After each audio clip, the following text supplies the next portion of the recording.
My name is Jenny Klein, and I am interviewing today Donald Stuart Wilson. This is the Veterans History Project, uh, along with the Illinois State Library and the Library of Congress. And Stuart was born February 13th, 1928, in Crete, Nebraska. And I just want to say thank you for giving me the time and giving time to the project to tell your story. We really appreciate all that we can, we appreciate your stories. We appreciate whatever you can share with us today. Right. And I myself feel very honored to be able to participate in this project and meet gentlemen such as yourself. So to start off, how old were you when you enlisted? And if you can tell us what war you were involved in? I was in Korea, and let's see, I guess I was 24 when I enlisted. I had just finished my first year of law school, and I could have been deferred. But when the war started, they started to recall men who had spent 2, 3, or 4 years in combat. Didn't seem very right. So I volunteered for the Air Force, started flight training in November of 50 and graduated in 51. And then after you graduated from the Air Force, where did you go from there? Well, I graduated in multi-engine as opposed to B-50 jets or P-51s, and so I went down to San Antonio to a big pool of pilots, most of whom were recallees, waiting to train for the B-29 to go to Korea, and there must have been 600 people in the pool waiting. They could only train 10 crews at a time with 5 officers per crew. And so they figured, we're never going to get to these guys. So they shipped a bunch of the new graduates to various air bases, and I happened to go to Fairchild Air Force Base in Spokane. It's a reconnaissance base. And what was your rank? I was a second lieutenant when I graduated, and got promoted to first lieutenant a year and a half later. And is there any particular experience that you remember when you were serving in the war? There's a lot of them, but for the first 10 months, I was doing nothing, absolutely nothing. Lost 2 months of flight pay, as a matter of fact, because they had so many pilots that with no place to put them. In October, 10 months after I graduated, I was called into a base operations office on a Friday afternoon at 2 o'clock, and a corporal walked up to me and said, Lieutenant, you have 1 hour to go home, put on your dungarees, and come back and go to survival school. Why am I doing that? Well, you're replacing the pilot on Lieutenant Castro's crew, and after you go to 1 week of survival, you will come back, and the crew will pass their final check flight, go home for 10 days, and ship out to Japan. And I said, I can't do that. Why can't you, Lieutenant? Well, my Form 66, which is a personnel file, says this officer is not to go overseas for a period of 12 months from graduation. I got 2.5 months to go. So he looked at it and says, you're right. So he sat down, opened his drawer, pulled out a red lead pencil and a ruler, and he very carefully crossed that restriction out and initialed it. And he said, "You have any more questions, Lieutenant? Because now you have 45 minutes to come back and go to survival." And I said, "I've never landed a B-29. I've got 50 hours, but I was third pilot and never landed a B-29. And I think it would be a little more appropriate for me to have a chance to land it before I go to combat, and would be better for the crew also." And he said, "You're right." So we talked to the operations officer and he agreed. So we called the squadron commander and he finally said, "I agree. Major, give him six landings Monday morning."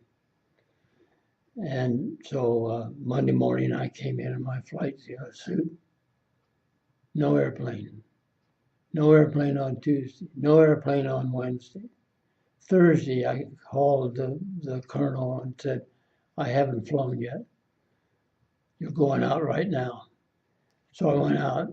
They had a new pilot in the squadron. There was a captain. He had a lot of B-29 time, but he was new in the squadron and had to be checked out. Rank has its privilege. So he flew first. Beautiful day. No wind. 85 or 90 degrees and perfect conditions. Made 6 landings. I got in the seat and a front had come through. We had a 45-degree crosswind at 30 knot. For your first landing in B-29, that's not a good condition. Scared the hell out of me. But I passed. So they sent us to Japan. So tell me about survivor school. Well, I'd been at, and that was one reason that the colonel decided not to have me do it then. I already had a week of training in survival school, but no landings. And in survival, you go out on hikes, you catch snakes or anything you could eat. I had 1 week of it. The crew had already gone through 1 week and they were going to go on another one too. But so I made it with 1 week. They told you not to answer questions, normal. And did you ever carry anything with you, like a memento or a picture? You sometimes hear soldiers that carry something from home with them when they go. No, I always had my wife's picture in my wallet, and that's about all I did. And did you keep a personal diary or anything like that when you were? No, the first thing I learned, though, I would write her a letter and say, "Okay, I'll finish it tomorrow because I've got a mission tonight." And about 3 months of that, and she wrote and said, "You're scaring the hell out of me because I never know." No, what I would do, I'd send it and say, "I'm going on a mission and I'll write to you later." She said, "I never know if you came back until I get the letter." So I started after that writing half of it and then finishing it when I came back. And do you keep in touch with anybody that you served with at all? Not when I was in Japan. I came back from my missions and I flew tankers, KC-97s. And a couple of the guys that were in the squadron when I came back, I still get in touch with. Do you have any memorable scene of combat that sticks with you? Any combat experience? One, and it didn't involve me. I'll try to make it short. My first mission over Korea was actually my 5th mission. We flew sea lane surveillance, bomb damage assessment, and then we had to fly way up north in Kamchatka once a month. So those three combined were the 28 missions. But my first mission over Korea was the day after Christmas in '52, and I had to monitor the radio for phone calls. And when we coasted into Korea, I saw a lot of artillery fire, and I said, "Flake, they're shooting at us." He said, he was a recallee, so he'd been through it many times. He said, "That's just ground artillery. They're shooting at each other on the ground at night. So relax." We got as far as Pyongyang, and we had under cover of clouds that maybe 50% coverage below us. And I saw these orange bursts, flashes, maybe 100 yards off to our right and 500 feet below us. And it was below the clouds. And I thought they had B-26s dropping low intensity flash bombs. Our flash bombs for 25,000 feet pictures were a million candle power. You could actually read a book in the cockpit when they went off. But these were, I thought, were low intensity flash bombs under the clouds. And I thought nothing about it until we got back. And the first question they asked, "Did you have any anti-aircraft fire?" And I said, "No, it was a piece of cake." And they said, "Remember those orange flashes? Pyongyang, that was anti-aircraft fire." I didn't even know it. But the thing about that mission that stuck in my mind, I was monitoring a radio, and we were right about at Pyongyang. And I heard a B-26 pilot call in a rescue squadron. Their helicopters were based in a little island between Korea and China, but they were north of the 38th parallel. And they would take calls of guys who were bailing out and send the helicopters. And so I heard base 2-3, this is Air Force 1, 2, 3, 4, come in, and they said, "Oh, 1, 2, 3, 4, this is 2, 3, come in, what do you want?" And the pilot said, and then this is 26th of December, about 2 in the morning, dark as all get up. And the pilot said, "Well, this is 1, 2, 3, 4, and I was shot down on Christmas Eve, 2 days before." And Joe was good enough on his machine. I only had time for a 5 count instead of a 10 count. He was good enough to get a helicopter that picked me up 5 minutes before the Chinese got to me. And I want to thank him. So Joe gets on and says, 1, 2, 3, 4, this is Joe. And so Joe says, 1, 2, 3, 4 says, "What do you like, bourbon or scotch?"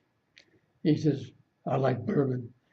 And so the pilot said, "A case will be on the way when I land." That's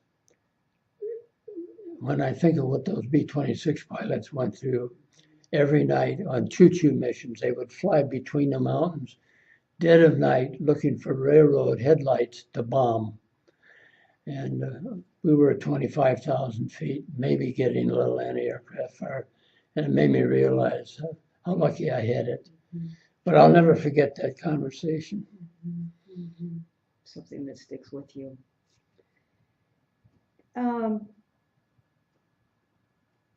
How has your military service affected your life? Made me grow up. As I mentioned, I had just finished my first year of law school. I had met my then girlfriend and now wife in the last 6 months of that freshman year. I didn't study very much, and I could have had a pass on joining the service by going back for another year. But I joined because it was the right thing to do. But my grades were so-so. I frankly don't like the COs that I had when I was in the Air Force for a variety of reasons. But when I got out, I didn't want to be a lawyer, but I wanted to get out of the Air Force. When I went back to law school, I knew how to study, and I fell in love with labor law and changed my life forever. And I had a very happy career for 40 years. And did you use the GI Bill to go back to Yes. school? Very instrumental. I was lucky enough to be married, and my wife worked in the economics college right across the street from law school, so we could have lunch together too. So she helped a lot also. Did you make good friends in the Army at all? I've got a couple of them that I still communicate with. Trouble is, he lives in Florida, but we talk and we have visited a number of times.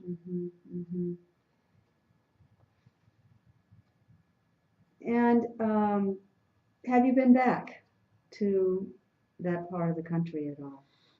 To Japan, no. Well, I haven't been to any of my bases. Would you like to go back?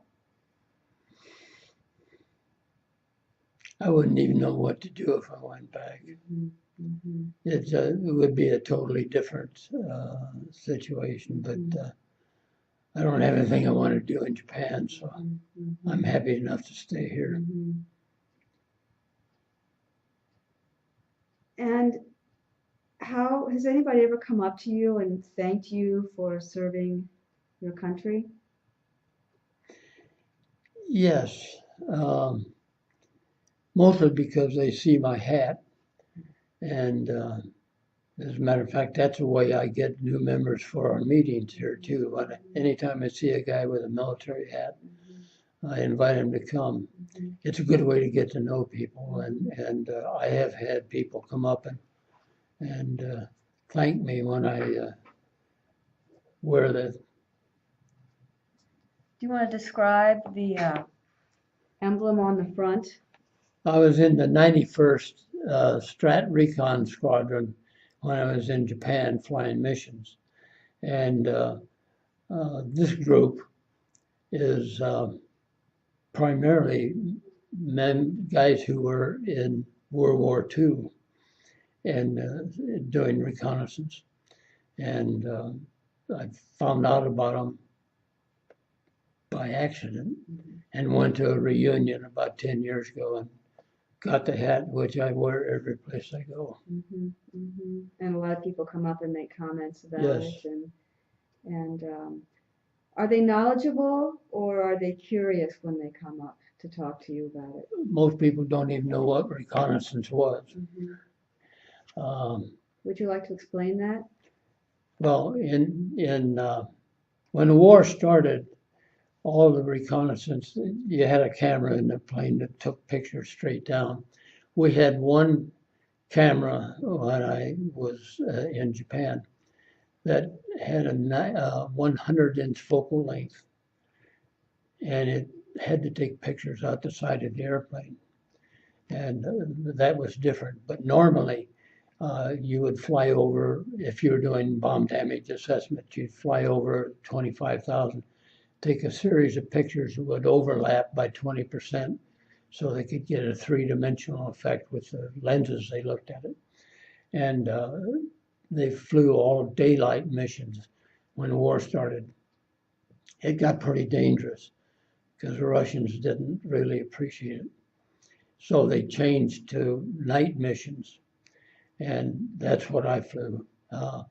You had to drop a flash bomb, million candle power apiece, and take a series of pictures. And it was very tricky to the navigator and the ground crew and the photo operator had to work pretty closely together to time the fuses and everything, because you had to explode the bomb about 1,500 to 2,000 feet above the target for best illumination. So it took a lot of care to get it. but we'd just fly over and drop a series of flash bombs that would take three-dimensional pictures. So the flash bombs acted like the light bulb then? Yes. That would, and how wide of a range would that give you? Well, we would normally have to go over a target once, getting overlap on all of them, and do a 180 and come back and fly it again, and maybe even fly a third one, and have the side overlap by 20% also. And that way, when the crew afterwards looked at the pictures, they had a camera that had three lenses on it, gave you three-dimensional pictures.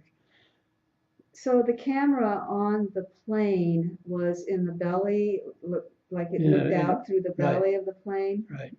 And there was a camera person who actually held a camera and took the pictures? He took all the pictures. Okay.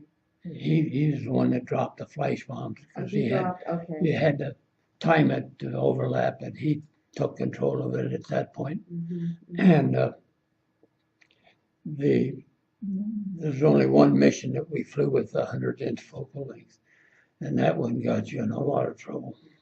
Mm-hmm. You had to fly up along the Russian coast, mm-hmm. clear up north mm-hmm. between Kamchatka and Russia. Mm-hmm. And there was a Navy base up there. And so you had to take pictures out the side with that one. And their radar was not very good, but they always could spot your contrails. Mm-hmm.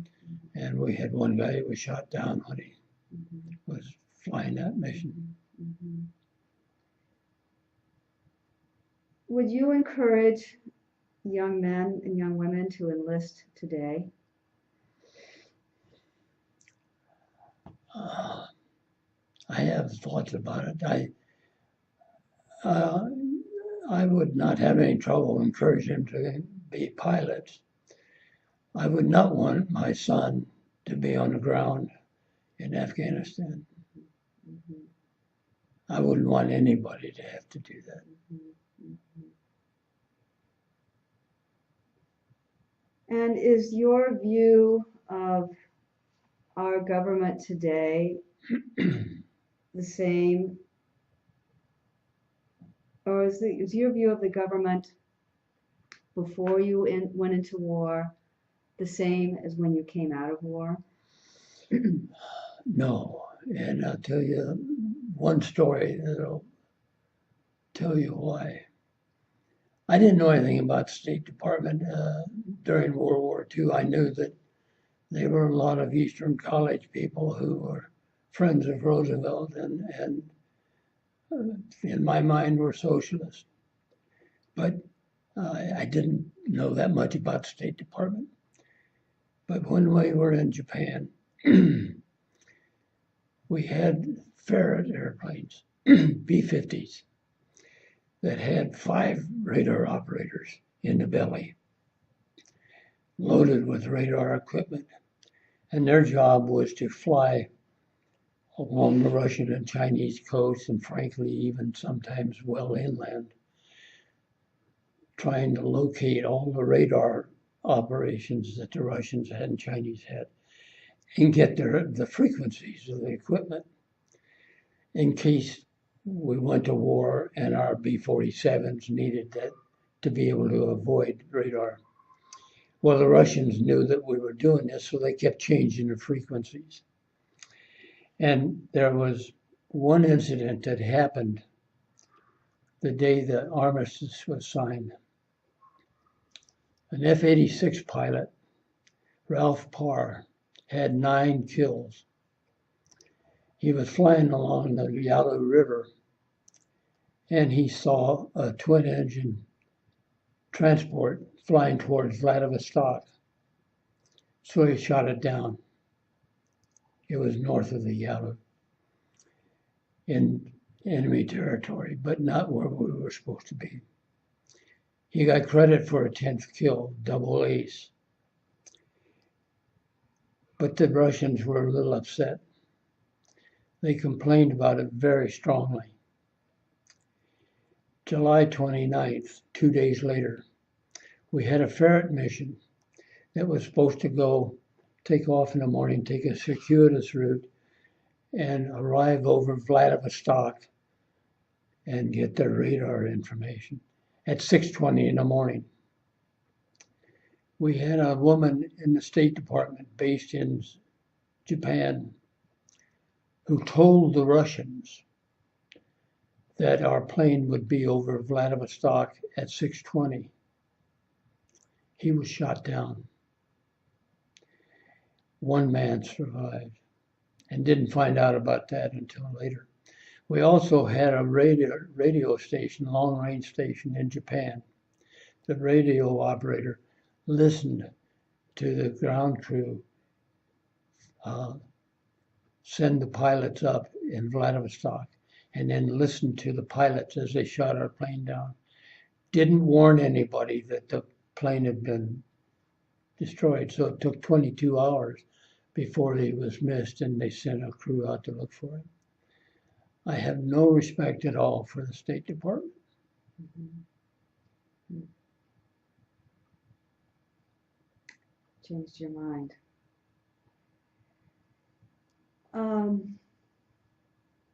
Do you remember any particular humorous or unusual event during your service? I never looked at it that way. I know that I love flying. When I came back, I flew tankers. Totally different type of operation. And I made some permanent friends there. Humorous, I don't know.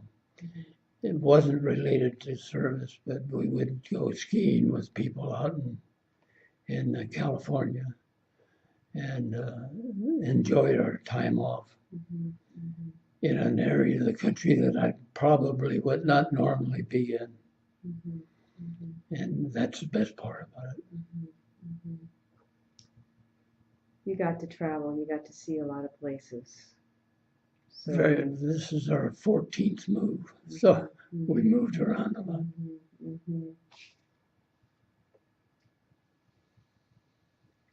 And the question I've asked occasionally is, what was the food like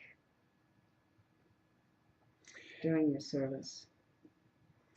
Well, I never had, when I was in Japan, we always had powdered milk and powdered eggs. And the one thing I do remember more than anything else, 6 months of that, it gets a little tiresome. And one night we came back to the States. I was in San Francisco overnight before I flew to St. Louis to meet my wife. And I went to about 10 at night. I went around the corner from the hotel to a little diner and ordered 2 fried eggs and some milk.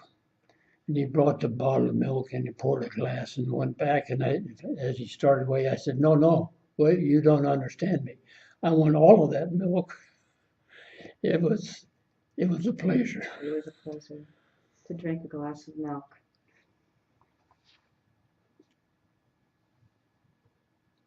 Do you think, this is an unusual question, but do you think that the movies that have been done on Korea are accurate?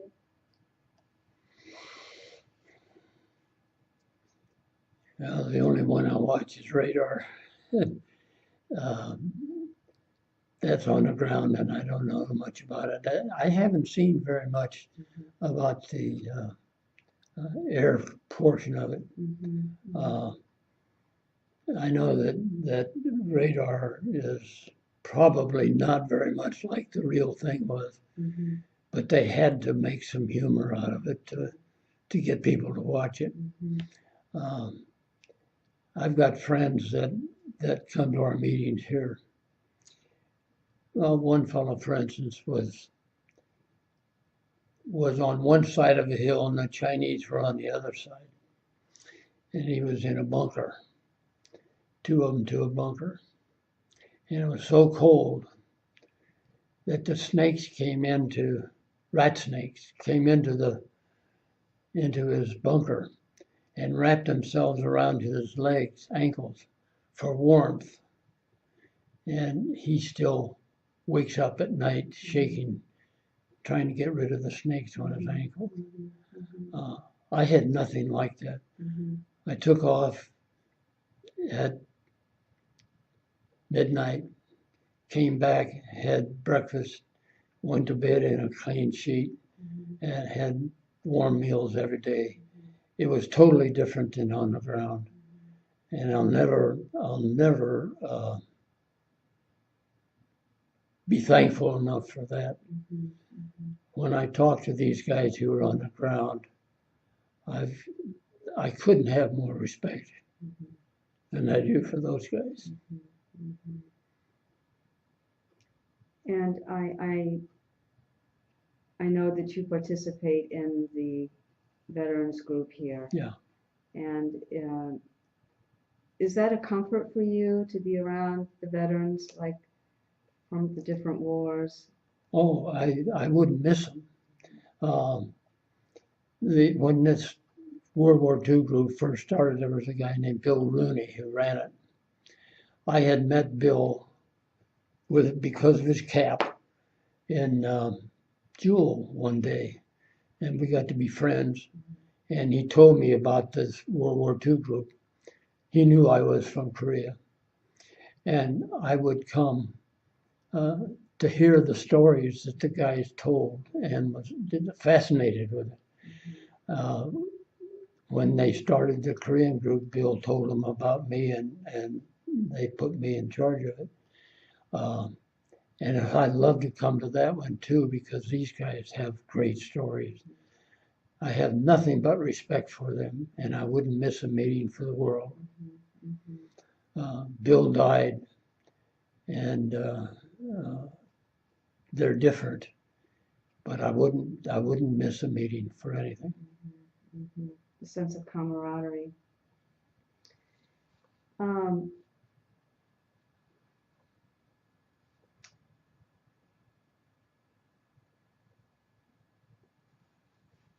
Did you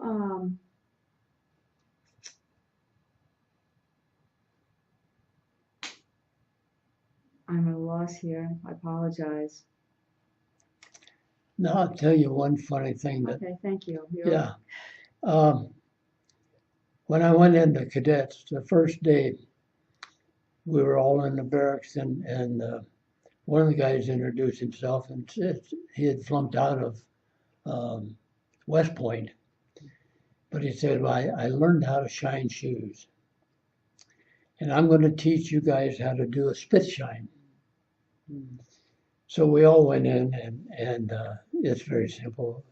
Instead of spit, you use aftershave lotion to get a good solid shine. 2 days later, we had our first inspection, and I was the third bunk in from the door. And the TAC officer came in the door. He was a first lieutenant who had just come back from Korea, and he wanted to show these guys a little about the service. So he walked in, and he went through the first guys. What he does is you stand by your footlocker at attention when he comes up to you. He walks through your area, checks the way you've got your clothes on the poles and everything, and then he goes to the next one. So the first guy, he stopped after we went through his area and gave him 2 demerits, clothes out of order or whatever. Second guy got demerits. Third guy was me, and I stand at attention, and he comes up and he looks me in the eye, and he very slowly goes down, and when he sees my shoes, he looks at them, it seems like 10 seconds, and he came back up, looked me in the eye again, and he went through my area, came back and looked at me and said, "That's a great shine, mister." And he went to the next. I got no demerits. Everybody in the barracks got at least 1. Many got 2, and some got 3 demerits. I got none. And the guys came and said, "How'd you do that?" I don't know. my shoe shine. They said, well, you're U.S., you had U.S. on your lapels on each. He said, one of your U.S.'s is upside down. They went into my area. Two of my clothes were reversed in the wrong order. He had seen it. He didn't give me a demerit because of my shoe shine. Yeah. I learned to shine shoes, and I did it ever after. Yeah. So tell me about your commanding officers. What were they like? Does one stick out for you, or? One very much. It was my CO when I came back from Japan. I was in the 22nd Refueling Squadron. The 22nd had been at Marchfield in California. But 22nd had just come back from a 3-month tour overseas when the war started. And they were put on alert July 1st. They left on July 4th. Everybody, ground crew and everybody, packed up in 3 days and left on the 4th, and they flew their first mission out of Okinawa on the 14th or the 15th of July. That's hard to do. One of the men in that squadron was a training officer, Captain Jones. At the end of the first month, they had the worst photo recon record of any crew in the squadron. He said, gentlemen, we are not going to do that again. We're going to go over the mission, over the target, and drop one bomb and do a 180. If you hit the target right, we'll come back and unload the whole load. If you're wrong, we'll do another 180, drop one bomb until you get it right. They went from worst to first in a month. When they came back in October, they came back to California, and the 3 bomb wings squadrons converted to B-47s, and they added a squadron of refueling tankers. And Captain Jones became Colonel Jones, David C. Jones. When I came back from Japan, my 18 months were up. You're supposed to get a promotion to first in no less than 18. So when the adjutant took my file in to Colonel Jones, he said, Colonel Jones, this is Lieutenant Wilson just back from combat tour. Should I put in the paperwork? He said, why would you do that, Lieutenant? Well, his 18 months are up. He said, not in my squadron. I have to know a man for 3 months at least before I'll recommend a promotion, even to first lieutenant. The next 3 months, I was base up of the chief pilot in the operations office twice. We had a quick emergency call. Nobody was passing out parachutes except for the colonel, who couldn't find our supply officer, and guys were waiting for parachutes. The colonel was in back of the desk passing out parachutes. I was in the back of the line, so I went up and helped him. Didn't thank me, didn't recognize me. At the end of 3 months, I went into him and said, have I satisfied you in my 3 months? And he said, well, not right now, Lieutenant. We're getting ready to go overseas in 3 months. I'm busy getting ready.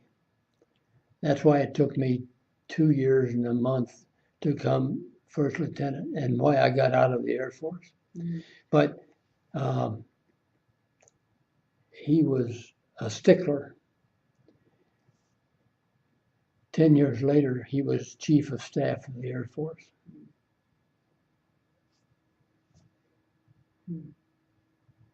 That's my main recollection of the Air Force. Mm-hmm. Well, is there any further story or incident or words that you'd like to share with us about your service, about the Korean War, about an experience? The Korean War was something we had to do, and I never realized at the time until I started going to these meetings what an easy time I had. Now, I actually flew more combat missions than any pilot in my squadron. For some reason, when I went on my first one, we had security procedures that you had to follow. And the operations officer went along and told me what those procedures were. He apparently liked the way I did them because he decided he didn't want to check out new pilots anymore. And he had me do it. And that's why I got more missions than anybody in the squadron. But they were easy. When I talk, Leroy, who you just talked to, flew 55 B-26 missions. Those were hairy. F-86 pilots. I couldn't be upside down in an airplane. I'd have killed myself in 2 weeks if I'd been a fighter pilot. I loved flying reconnaissance. I loved flying refueling even more. I was a pilot. I appreciated it. When I got out, I was through. I had learned my lesson, and I'd grown up, and it made me a better lawyer. Did you fly after you came home? No. No. Well, I really appreciate you giving time to talk to me, share your experiences, and it's been a great honor. And I thank you very much. I thank you for what you have done. I thank you for spending your time with us and the Library of Congress and the State Library of Illinois. Okay. Thank you. And I hope you pick up some of these guys in these. You've got a bunch of men who will tell stories that'll curl your hair. Thank you. Thank you.